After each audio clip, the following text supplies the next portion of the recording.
There's this theory about these giant trees that used to exist before the flood of Noah. These trees were incredibly massive, reaching hundreds if not thousands of meters into the sky. But one day, right before the flood, they were all simply cut down. And today, all we're left with are these enormous tree stumps. You see, this is Devil's Tower. It's one of the most mysterious geological formations on planet Earth. We have just found what is known to be the biblical trees that existed before the Great Flood. And these are the trees that God intended to cut it down so that the giants don't use the tree in order to escape the great Noah's flood. Now take a look at this right here. This is a giant tree cut down by the angels.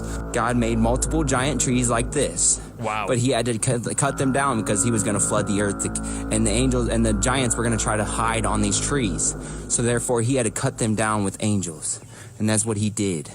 Now before we dive into like the actual story of this tree and how this was cut into half, let's take a look at this footage right here. This is a giant tree that angels cut down in the name of the Lord, so that way the Nephilim could not hide when Noah's, the floods came, and they were going to try to hide up on top of these trees and get away from the flood.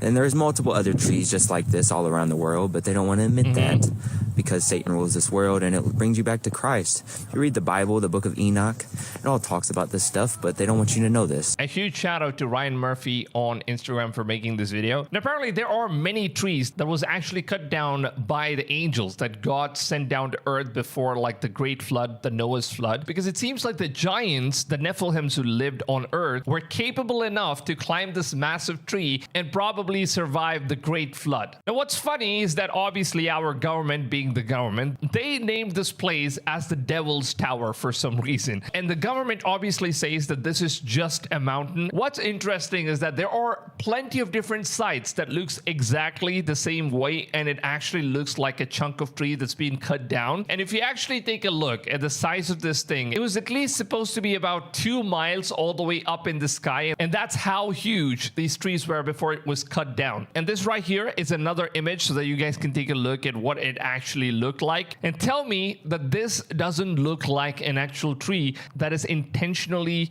being sawed down. Now this is basically what the site looks like, and if you compare this with like an actual chunk of wood, this is how the roots of an actual tree looks like. And the best example that I can give is that if you take a look at this tree that's been cut down, this looks exactly as what this mountain looks like, and it is massive in size, and it was also mentioned in the scriptures of Enoch. Now unfortunately the scriptures of Enoch were not included in the Bible because back in those times the Jews, the Christians, they were not very pleased to hear some of the things that was mentioned in the book of Enoch, and they did not want to include those things in the Bible itself. Some of the things that were said in the book of Enoch is actually crazy because it talks about the angels, it talks about the great Noah's flood and what happened during those floods and before the flood. Now guys, take a look at this image right here. Tell me, how in the world does it even look like it's just a mountain? It's a very clear representation of what an actual tree would have looked like. And this right here is like the stiffness of the roots of the tree that just went all the way up, but then it was cut down, it was sawn down perfectly as though it was done very intentionally by someone. Now in the book of Enoch, it actually says that the angels were sent by God in order to cut down the giant trees before the great Noah's flood happened.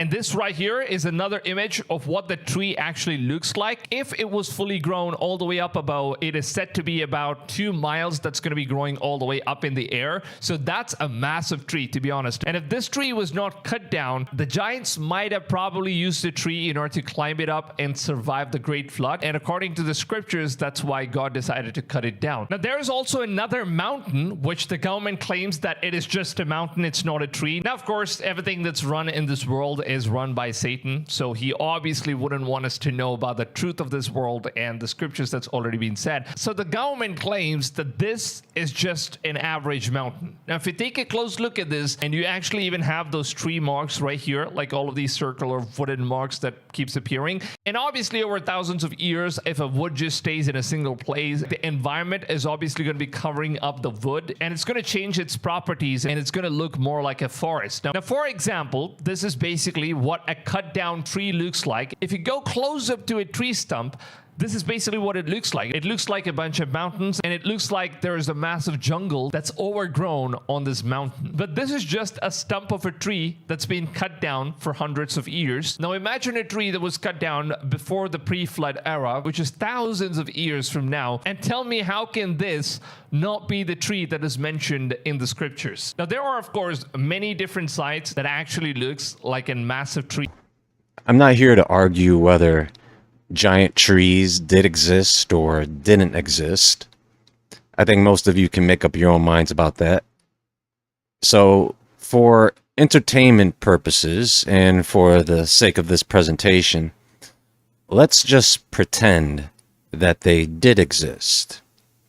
Let's consider the hypothesis and ask the question, okay, if these structures were giant trees, why do they look like they were cut down? Now, ordinarily, you wouldn't ask that question until you were able to prove that they were giant trees to begin with. But let's just say that they were, and see if what I'm about to present makes any sense. Now, take a moment to consider the magnitude of such trees.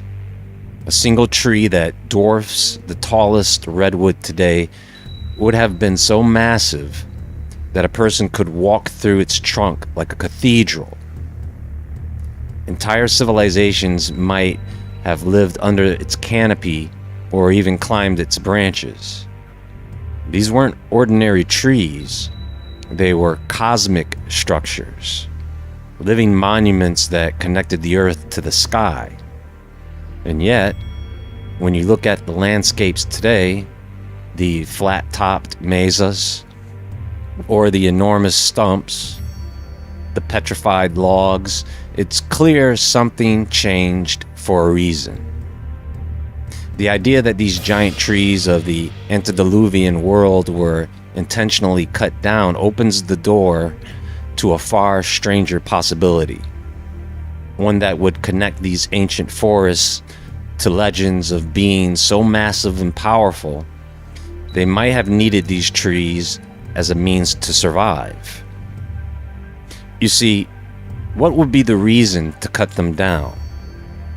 Who or what stood to gain from their removal?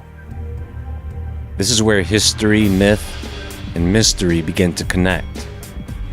And the story of the giant trees becomes far more than just a tale of the natural world. Perhaps a reminder that in the end, there is no escaping judgment. This is Daniel 4:23, and of the King James it says, "And whereas the king saw a watcher and a holy one coming down from heaven and saying, Hew the tree down and destroy it, yet leave the stump of the roots thereof in the earth, even with a band of iron and brass in the tender grass of the field, and let it be wet with the dew of heaven, and let this portion be the beasts of the field, till 7 times pass over him." So that's interesting. And this end bit here, till 7 times pass over him. If we come down to the AMP, I'm not sure what Bible that is, it says until 7 periods of time pass over him, which was what, I was thinking this meant. So what are those periods of time? Is that something else to look at? 7 times what? I don't know. Leave me a comment if you're a Bible scholar and you have any idea of what that time frame might be. I wonder if the 7 times from when that happened is now, because there's a lot going on. So they cut down the trees. Okay, they left the stumps. And then it said, let it be wet with the dew of heaven. So basically then let it rain and let his portion be with the beast. So I'm guessing that means let the water flow down into the fields, right? Beasts of the fields, let it flow down the mountain onto the flatlands. And so there's some pretty interesting videos I'm going to show you. So did you know that many, many trees, when you cut them open, they actually spew out water because they're full of water, because their roots are down in the ground, sucking the water up.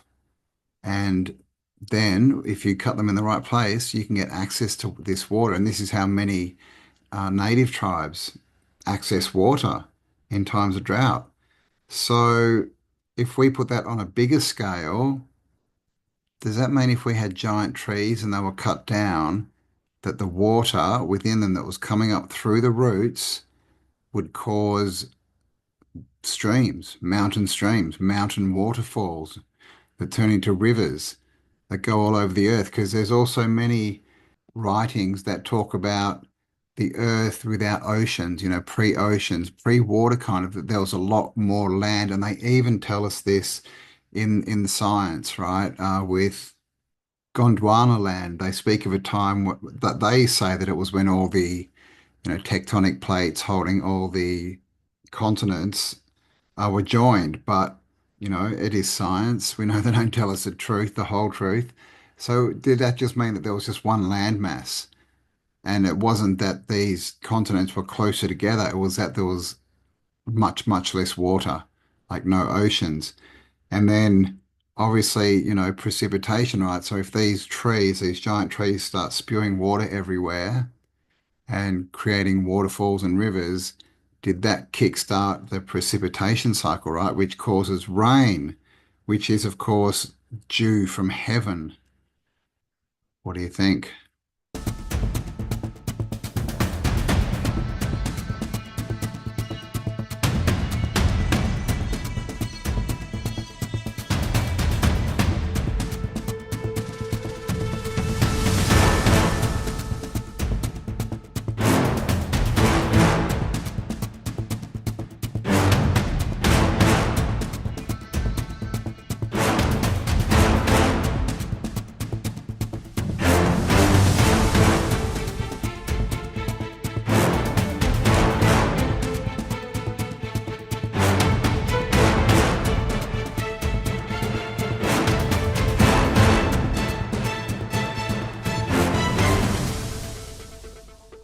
So as we can see, when you cut trees open, certain trees, you get water and quite a lot of water.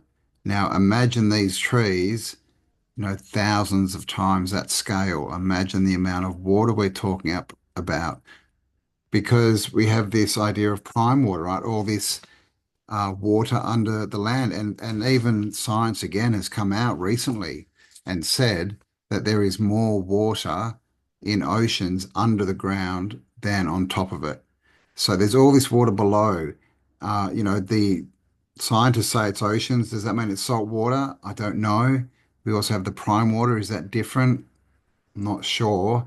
But basically what we're talking about is there's a lot of water under the ground and it's pulled up by the trees, right? And maybe that's the cycle when we've got giant trees that creates a vapor canopy because they're just slowly giving off the water through their leaves and things. But when you cut them all down, you get all the water at the same time, and that would flood the world. So is this even how the great flood happened? The fallen angels came down and cut the trees down and created rivers and waterfalls and water, right, to fill up the earth.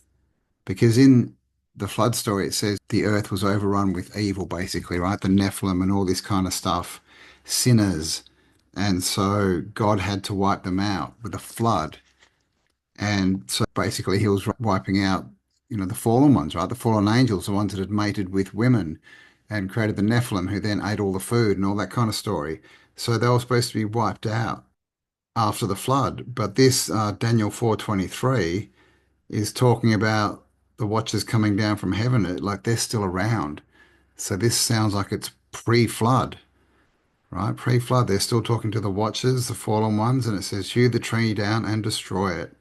And so is that, in fact, how the Great Flood was caused? Let me know in the comments. And of course, there's a lot of evidence of these giant trees around the realm, these big mesas and plateaus and tabletop mountains, as they call them. And that would have produced a lot of water. But we also have another story about Yggdrasil, the tree of life, the tree in the center of Hyperborea. And in all the mythology, it was pretty much always a tree. But then on the later maps, the more recent maps to us, where they do show Hyperborea, they show it as a stump, a black rock, Rupus nigra, right? Black rock. I think we all know about Black Rock as well, right? The parasitic company. But Black Rock, Rupus nigra, is that the stump of Yggdrasil? Because if that was the giant tree that reached up to the heavens, you can imagine how much water that would pour out. And has that got something to do with Hyperborea disappearing, maybe? And then the whole region freezing over? I don't know. Just a thought. Leave me your comments. And of course, we see this all over the world, all over the realm, are these massive waterfalls always coming out of mountains, what we're told are mountains, right? And they obviously go down then to form rivers.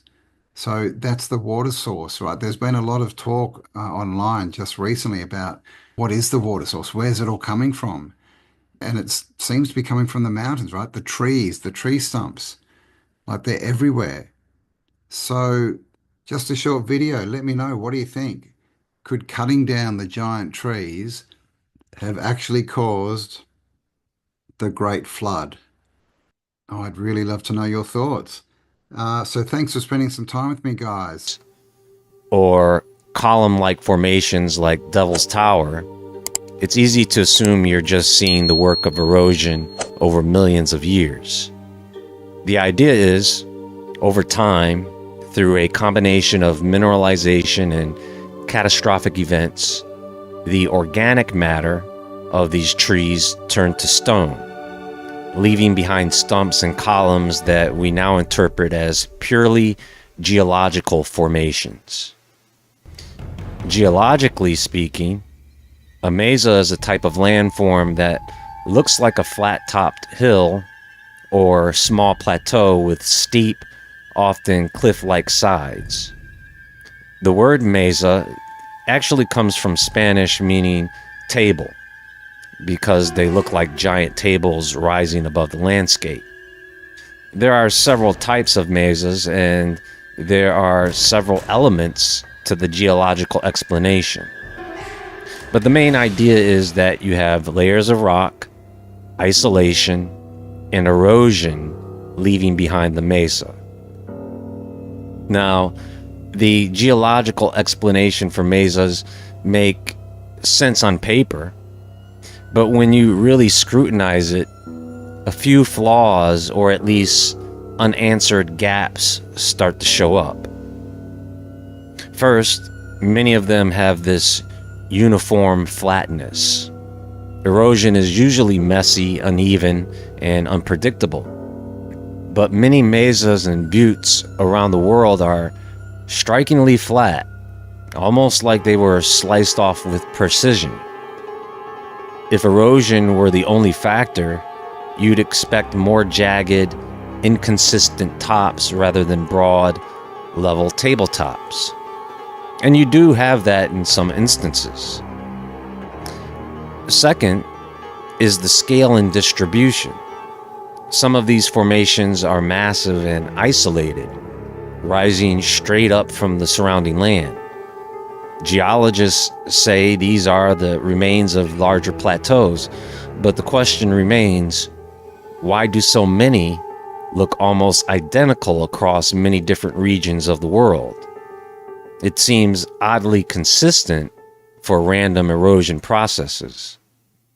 Third, if these formations are millions of years old, erosion should have worn them down far more drastically, especially in harsh climates like deserts where wind and sand constantly blast the rock. Their persistence and symmetry over such long time scales raises questions about whether erosion alone is enough to explain them.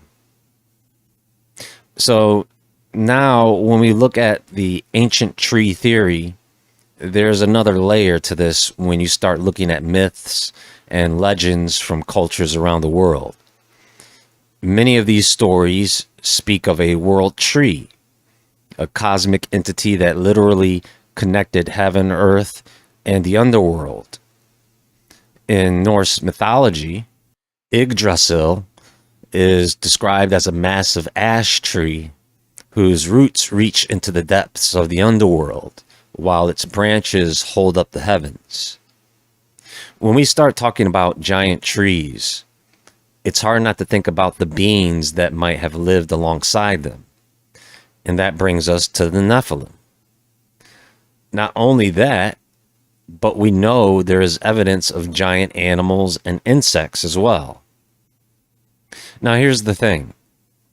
Imagine a world where the trees themselves were as massive as mountains.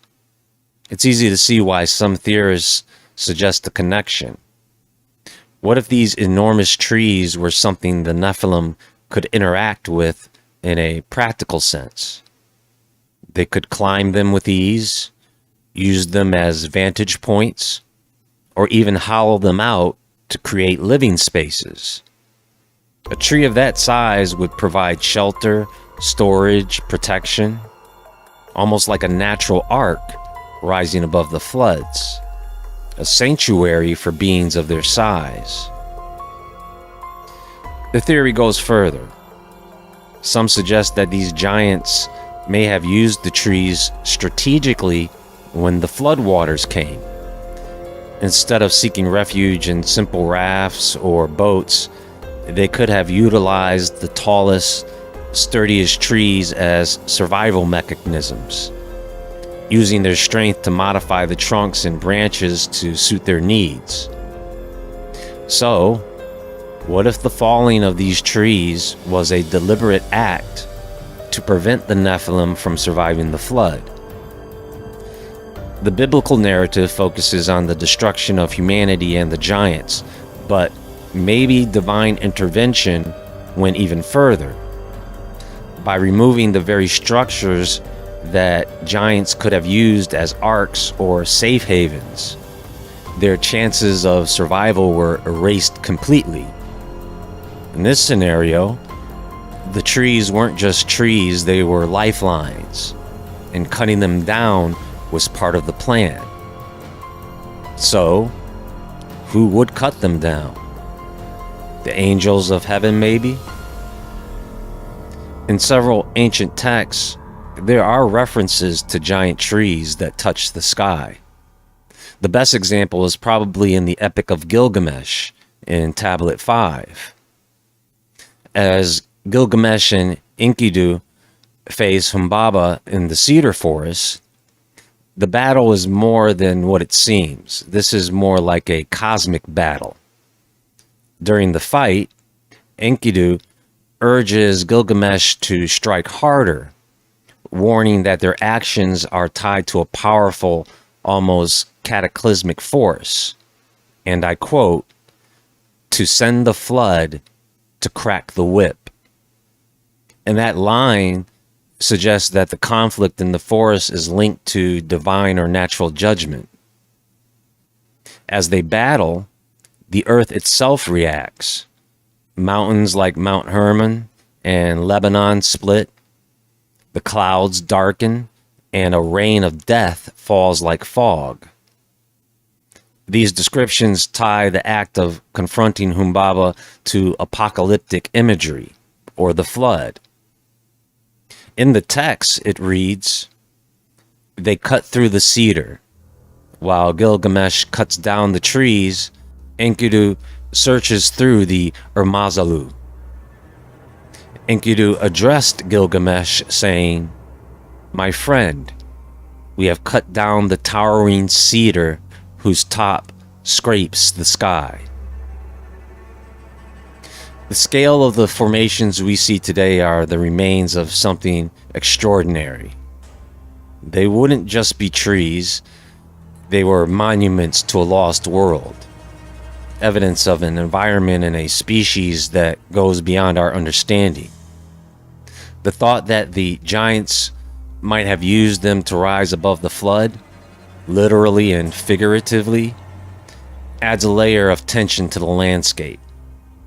Every stump, every mesa could be the remains of what was once tree was cut down. One of these examples that I actually came across on Twitter, if you cut down two trees that are like overgrown between each other, this is basically what it's going to look like. And that's exactly what these mountains look like as well, which, you know, people actually believe that these are just mountains. And we've got another tree that's been cut down all the way near the roots. And look at this mountain right here. It's been cut down. It's been sliced down in a perfect shape. The same goes on for this one as well. And down here, we also have another mountain, which also looks like it's been sliced down. And apparently, if you go up on the close-up surface of these trees, that the structure has a very close resemblance of what an actual chunk of tree would look like. It has some sort of a honeycomb structure, if you take a close look at what it actually looks like, that are formed above the tree where it was like completely flattened, cut down. And this is one of the reasons as to why many people believe that these were not just some random mountains, and these were the trees that actually existed before the Noah's flood. Take a look at a couple of these images that we've got. There are plenty of different trees where now people are starting to question everything that the government is trying to hide from us. Doesn't this look like the roots of the tree that's like all the way underneath, and then there's like a massive tree that was supposed to be grown, but then it was perfectly chopped down for some reason?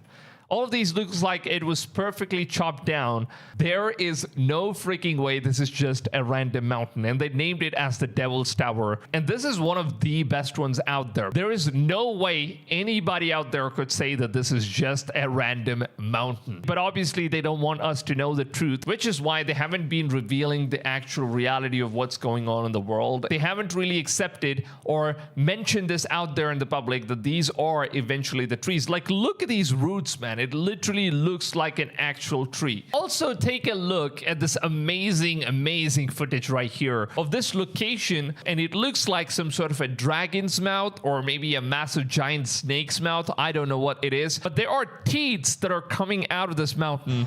Take a look at this stuff. And they just want us to believe that these are just mountains, man. That's the craziest part. Look at this stuff.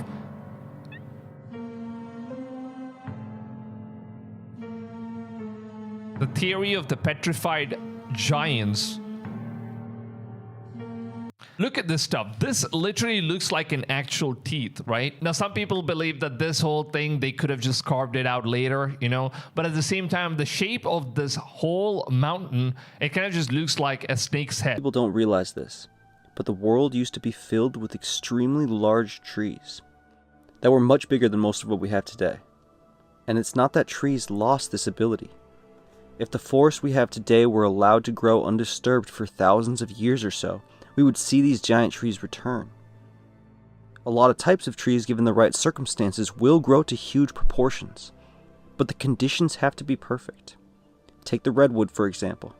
Their range used to extend down into Mexico and as far north as British Columbia and Alaska. But if you plant it anywhere but its specific native conditions, it will grow, but it won't reach nearly as big as they do in California. These redwood and giant sequoia might be the very last of the giant trees, other than a few other pockets of slightly smaller trees dotted across the world. But what happened to all the rest? Why are there almost no more giant forests, when there used to be so many? Europeans first arrived in North America when it was filled with these giant trees, and there's a lot of other areas that used to have giants of their own. Europe, the British Isles, Lebanon, North Africa, and many other places still house some remaining giants outside of the California redwoods. Tasmania has eucalyptus trees over 300 feet tall, as do some parts of mainland Australia. There's a 275-foot tall spruce in the Himalayan region of India. Brazil has a native tree called Angelime vermelho, the tallest of which is 290 feet. Borneo, Malaysia, has the tallest tropical tree, reaching up to 330 feet. The tallest Norway spruce is in Slovenia, reaching 220 feet. The Sitka spruce is the tallest in Canada, reaching 322 feet. And there's also the giant cypress in Taiwan, reaching 266 feet. By comparison, though, the tallest redwood is 380 feet tall, estimated between 700 and 800 years old. But scientists say given enough time, these trees could, in theory, reach up to 425 feet, given current conditions on Earth. And other species have this potential to grow that big as well, such as certain cypress species, as well as spruce, Douglas fir, mountain ash eucalyptus, and others could get pretty close. But conditions need to be perfect, and these trees I mentioned that still exist are only small remnants of what used to be. All these areas and more were covered with giants, and to figure out why they were destroyed, we need to look to the oldest known story in human history. In the Epic of Gilgamesh, which was found underground in ancient libraries of clay tablets written in cuneiform, we're told Gilgamesh defeated the guardian of the great cedar forest, believed to have been in Lebanon, Humbaba, sent to the forest to guard its massive trees by the god Enlil. A forest that is almost completely gone today, with the tallest trees only reaching about 150 feet. However, in ancient times, the climate in the region was much more favorable, making the forest massive and the trees colossal. They're described in the Epic of Gilgamesh as tall enough to house a giant, with deep shade and awe-inspiring grandeur. And Gilgamesh and Enkidu went through the forest and picked out the largest and most significant trees to cut down, likely using them for building material in their kingdom of Uruk. But why? The story doesn't give a reason, but it's implied this act is a sort of show of power to the gods. A challenge saying that man can overcome the gods, or at least a man such as Gilgamesh may rise up and be equal with the gods. A challenge similar to the later story of Nimrod in the Tower of Babel. This was a common theme across many mythologies. These forests were seen as bridges in many cases, between the realm of the gods and the realm of man. That's why the god Enlil wanted so badly to guard it, he sent the most feared giant. These forests in many cases were places the gods could interact with man. Many of the gods across multiple cultures were said to live in forests, as did many other creatures, some of them not so benevolent. In many cultures, demons lived in the forests. Japan, for example, the Tengu live in the forests and prey upon man. But when you think about it, this makes a lot of sense. On the surface, forests are dark and mysterious, and anything can be lurking around the corner, especially with giant-sized tree trunks everywhere. Bandits, predators, animals, and even possible cryptids could have existed in these ancient forests. But also, these were places you would find sacred psychoactive herbs and mushrooms. They still do this in the Amazon. The ayahuasca vine and the accompanying DMT-containing plant are cultivated deep in the Amazon jungle. The vine growing up and down these giant trees, and the plant growing in its shade. Not only that, but anybody who hunts mushrooms knows the best place to do so is in the forest. Mushrooms thrive on shade, moisture, and dying plant material falling from the canopy. Not only that, but the rarest, most potent, and most unique forms of mushrooms grow only in old-growth forests. And these rare old-growth mushrooms have the potential to cure things like cancer and other diseases, as well as contain psychoactive compounds. In one case, in Northern Europe, shamans consumed mushrooms, known as Amanita muscaria, the one that looks like the Super Mario mushroom or Santa Claus. And they've done so for thousands of years. And the old stories tell of crazy, mind-bending spiritual journeys that the shamans would embark on using these mushrooms. However, people today report that the experience from these mushrooms is actually very mild, and no more psychoactive than a few drinks of alcohol. And many have theorized as to why this is. One idea is that the old shamans knew how to pick these mushrooms in the exact spot, in the exact conditions, and the season to maximize their potency. This may be true, but I think it goes further. You see, unlike most mushrooms, Amanita muscaria live in perfect symbiosis with its host. It does not need to feed off rotting trees like some mushrooms, but it lives with the trees, assisting its growth and defense systems through mycorrhizal fungi. These are the communication systems plants use with each other. They can even transport nutrients to each other in the forest through these mushroom root systems, called mycorrhizal fungi. So I think it's possible when these forests were much older and much larger and much healthier, these Amanita muscaria mushrooms grew alongside these giant trees and were much, much more potent, possibly even growing to much larger sizes themselves. So is this picture as to why these trees have been destroyed becoming clearer? Gilgamesh wanted not only to show the gods his power, but he wanted to sever the bridge between the spirit world and ours. At least that's what these ancient stories tend to say.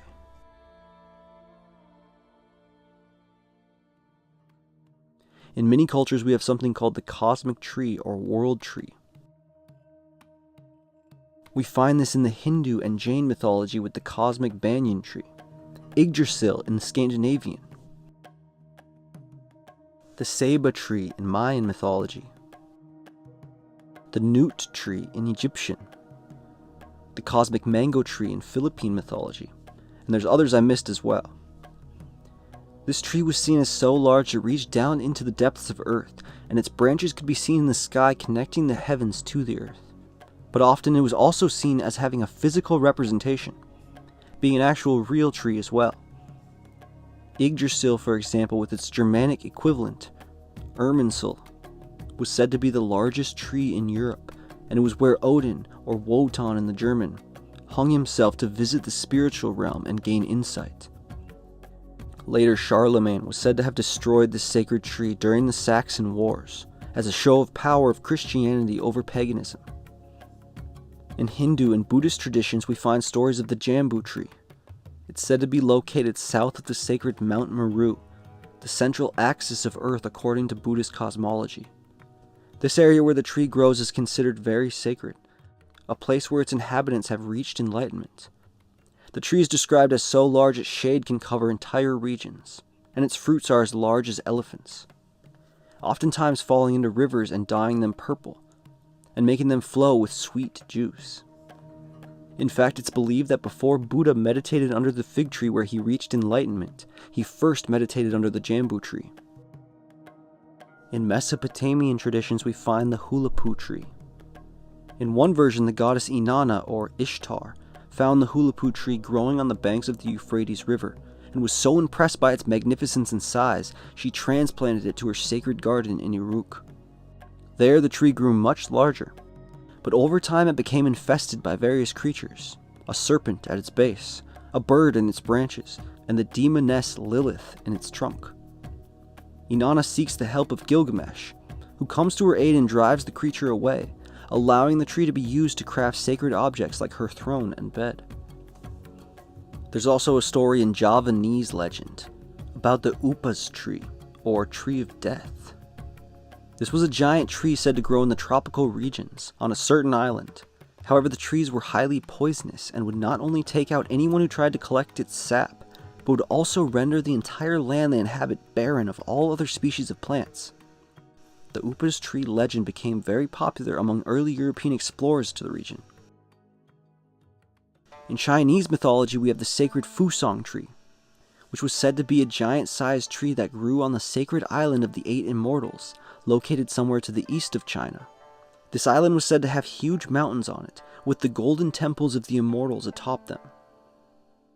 It's described as tall and radiant, with branches reaching to the heavens, and it's located where the sun rises, where man practices the original form of Taoism and has reached immortality and enlightenment. The Aztec have a similar sacred tree, the tree of the sun and moon, associated with their sun god and the sun's life-sustaining abilities. There isn't a whole lot of significance of this tree, but it is depicted in several Aztec codices with the branches that connect to the celestial realm above, highlighting its role as a mediator between two worlds. To the north in the Yosemite region, the Miwok tradition tells of the Wawana tree.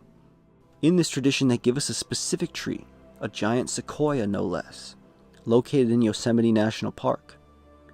To the natives, it was not just a giant tree, but a symbol of the enduring connection between the Miwok people and the natural world.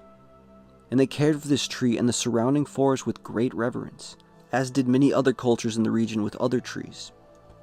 It gained fame in the late 19th century and early 20th century as a tourist attraction. It had a tunnel carved through it to allow people to drive through it, which was a common practice at the time to draw visitors to natural wonders. The tree was sometimes referred to as the Wawana Tree Tunnel. In Miwok tradition, all the giant sequoias, like the Wawana tree, were seen as sacred and embodying spiritual power. These trees were considered living ancestors, embodying the strength and resilience of the natural world. They played a role in Miwok ceremonies and stories, symbolizing the connection between the people and their environment. Sadly, the Wawana tree was damaged by a fire and fell in 1969, severing the ties between the spirit world and our world in the eyes of many natives.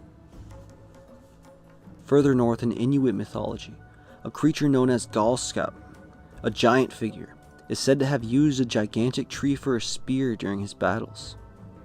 While the stories of Galskap vary, some describe the tree he wielded as being of incredible size, stretching across entire landscapes and symbolizing his immense power. The tree Galskap used is described as being larger than most trees in the natural world.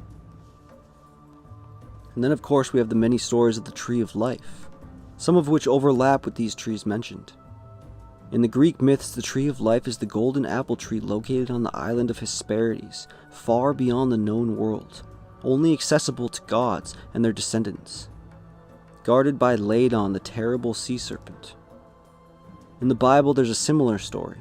The Garden of Eden has two trees that are not known to mankind currently, the Tree of Life and the Tree of Knowledge. In the story, after Adam and Eve disobey God's command not to eat from the Tree of Knowledge, they are banished from the garden, leaving an angel guardian to keep man from entering, and to keep us from the Tree of Life. Similar to how Humbaba guards the cedar forest in the Epic of Gilgamesh.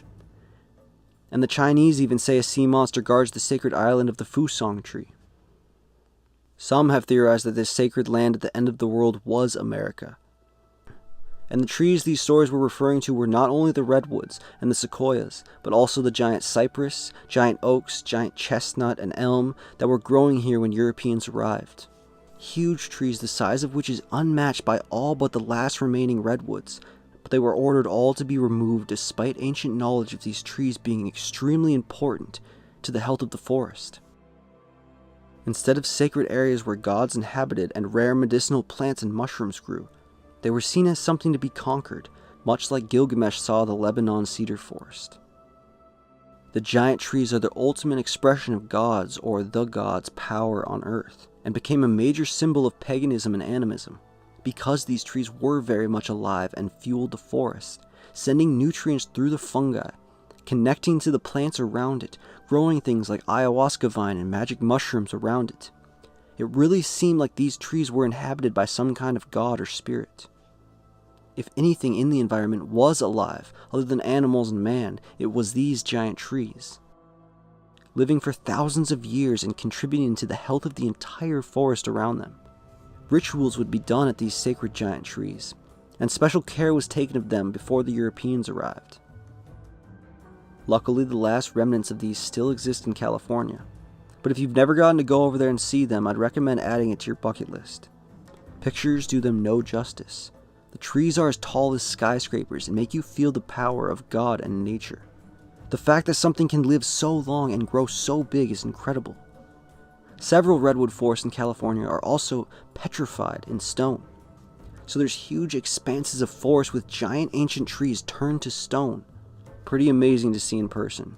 You feel like you're in some kind of fairy tale world. Now imagine much of the world is covered in those. That's what Earth was like thousands of years ago.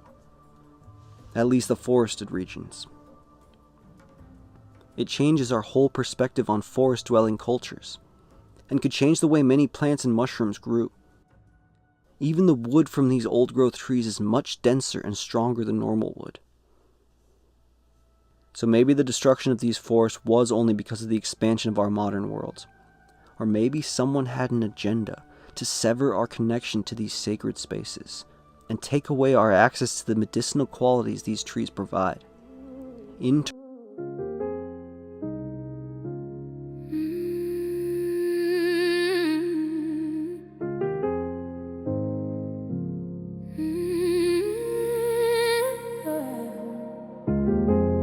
Old words had a torn page, spoken in a thunder age. Giants in the garden shade, roots where the flood came crashing, trunks that swallowed up the sky, leaves brushing angels passing by, crowns where the storm would hide.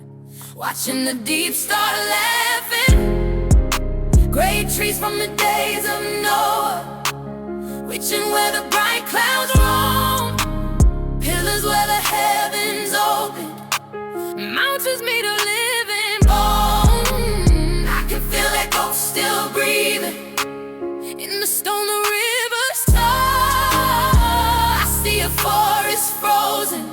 the face of the devil's tower.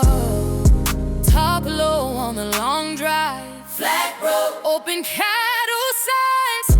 One strike on the red skyline, rising like a buried memory.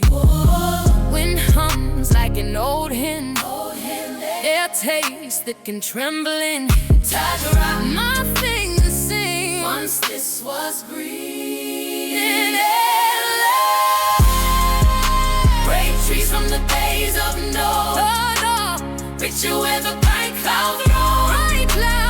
Endless where the heavens open. Oh, mountains made of living. I can feel that ghost still breathing in the storm of rivers. I see a forest frozen in the face of the devil's tower. Were you a stump of Eden, cut by a judgment flame? Did watchers rest on your shoulder? Did you hear every hidden name? If I press my ear to your heartbeat, would I hear that ancient rain falling, falling, falling over and over again, over again? Take cheese on the days of Noah, reaching where the bright clouds roll. Pillars where the heavens open. Mountains made of living gold. I can feel that ghost still breathing in the storm the rivers throw. I see a forest frozen in the face of the devil's tower. Old words on a torn cage, that state a desert place. Still you stand there half remembered, pointing where the sky once came.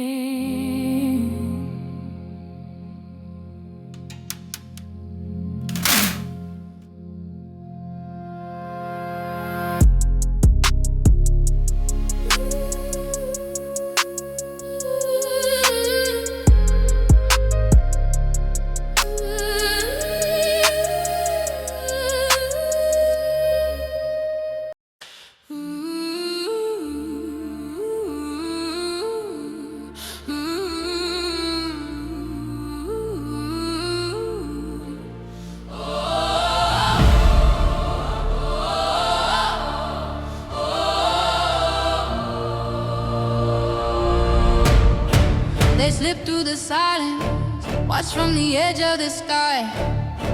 Eyes like burning planets, swore they never bow, never comply. Taught fire to the fighters, taught mirrors to the vain. Traded crowns for secrets, sinking iron, flesh and flame. Fallen angels, making giants, hidden names in every tyrant. All blood runs in a crooked line, from Genesis down to the headline. You can trace it in the wars and the sirens, every throne, every quiet alliance. Nephilim shadows in designer suits, and shadows in the modern rule. They love what they should have led, touch what they swore to defend. Children born too heavy, feet on earth, but it wasn't their end. Cities built on rumors, all tours under glass and steel. Gold teeth, cold empire, same hunger dressed in a business deal. Fallen angels, making giants, hidden names in every tyrant. All blood runs in a crooked line, from Genesis down to the headline. You can trace it in the wars and the sirens, every throne, every quiet alliance. Nephilim shadows in designer suits, and shadows in the modern rule. Look close at the crests and the faces, same jaw, same stare, different ages. Every treaty inked in borrowed light, every crown just a borrowed right. We thought the giants died in the flood, but some learned how to thin the blood. Now they move in the hush of the boardroom, writing futures in a backlit courtroom.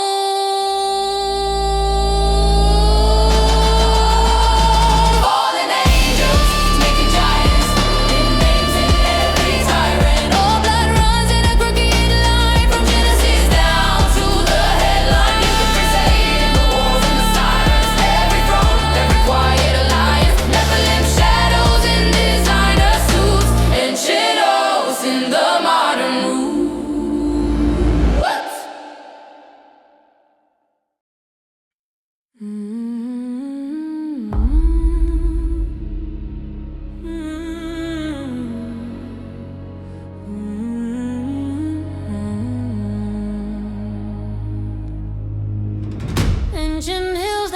like stones. Old scars rising from the dust. They say there once were giants here. Roots in the deep, grounds in the clouds above us. Whispers buried in the stone, echoes underneath the loam. You said the earth remembered them, but every pride-built tower came down in the flood. In the days like Noah, when the great trees pierced the sky, when the fallen walked among us, and the whole world closed its eyes, you washed it with the waters, you drew a righteous line. You said as it was in the days of Noah, so it will be in our time. Hidden pages, Ancient pages, ancient names, strange fire running through their veins. every breath a borrowed breath, every step rebellion in your garden. Mountain column shaved in shore, Silent witness, where the walls stones are crying out. to every heart that marks the warning rain. In the day, Days like Noah, when the great trees pierced the sky, when the fallen walked among us, the world closed its eyes. You washed it with the waters, you drew a righteous line. you said as it was in the days of Noah, so it will be in our time. So teach me to build like Noah, hands on the wood, eyes on the shore. While they laugh at the coming thunder, I will listen for your voice once more. Not chasing towers into heaven, not drinking lies like wine, just clinging to the promise of the ark, the cross, the cross.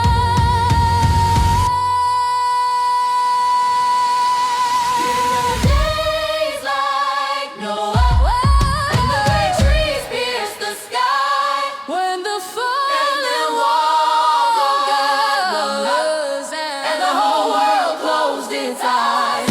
you washed it with the waters, you drew a righteous line. You said as it was in the days of Noah, so it will be in our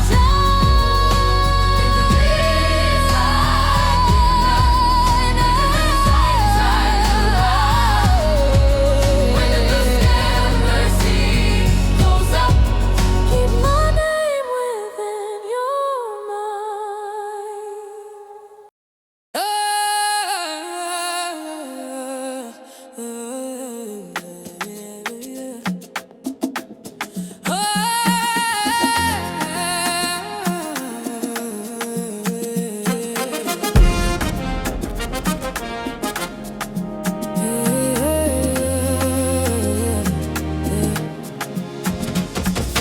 Heaven's gate wide open, stars fell down like rain. Broken halos hoping to shed their godly chain. They saw the daughters of men walking on the earth, took them for their women and gave new blood a birth. Oh, the Nephilim, giants walk the land, born of sin, a twisted master plan. serpent's kiss, A lineage untold, power's bliss. a story ages old. Aria, aria, aria, aria,